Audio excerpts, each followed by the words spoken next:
you doing, good people? This is the 8-Bit Animal. Okay, so remember when I talked about how bad Werewolf was a few videos back? Well, today's game actually makes Werewolf look like Kirby's Adventure. Because today's game was published by the good folks at Color Dreams. You know, the folks responsible for Menace Beach and later on when they converted to Wisdom Tree, all of those really bad games based on the Bible. Well, yeah, it's one of those games.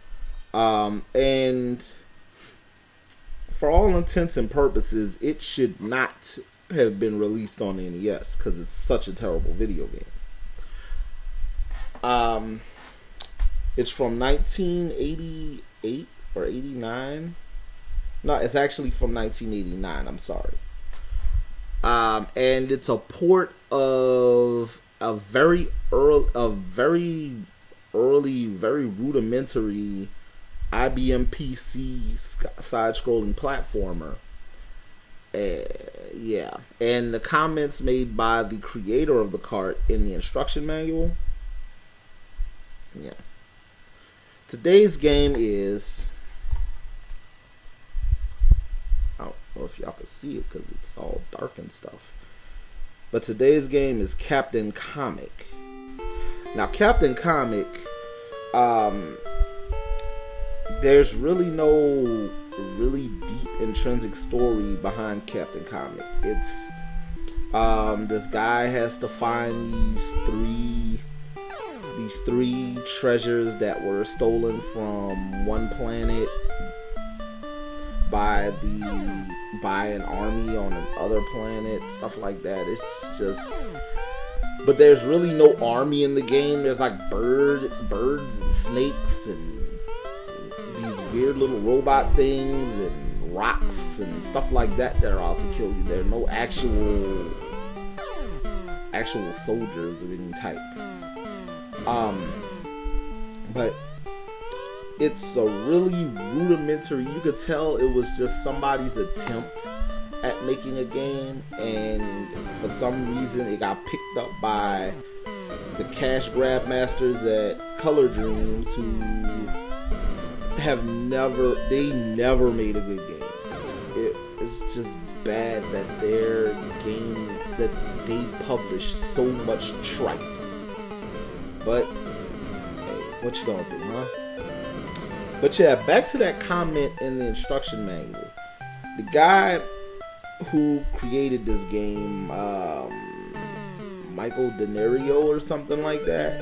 Yeah, he basically said that he set out to make this game for two reasons.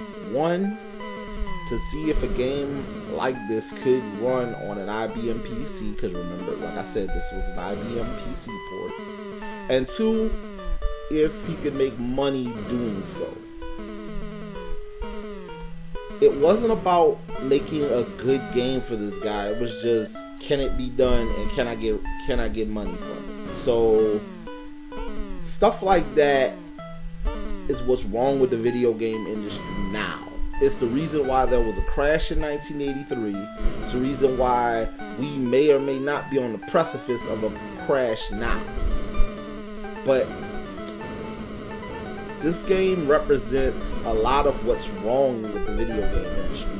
That's the genuine feeling of the creator of this game. I found this at a used record store that also sells video games in the city. And for all intents and purposes, it was like $2. So I didn't mind giving them the $2 for it. But I wouldn't have bought this from a retail outlet for full price because that guy was a jerk. And I would not have wanted to put money in that guy's pocket.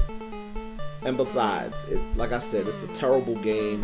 The only reason people buy Color Dream games now are because they are a little bit collectible because of the fact that they were unlicensed. And some of them were on these nasty pale blue carts. So, if you're not a collector and not a masochist, don't touch Captain Comic because it's terrible. This has been 8-Bit Animal, and I'll catch you beautiful people tomorrow.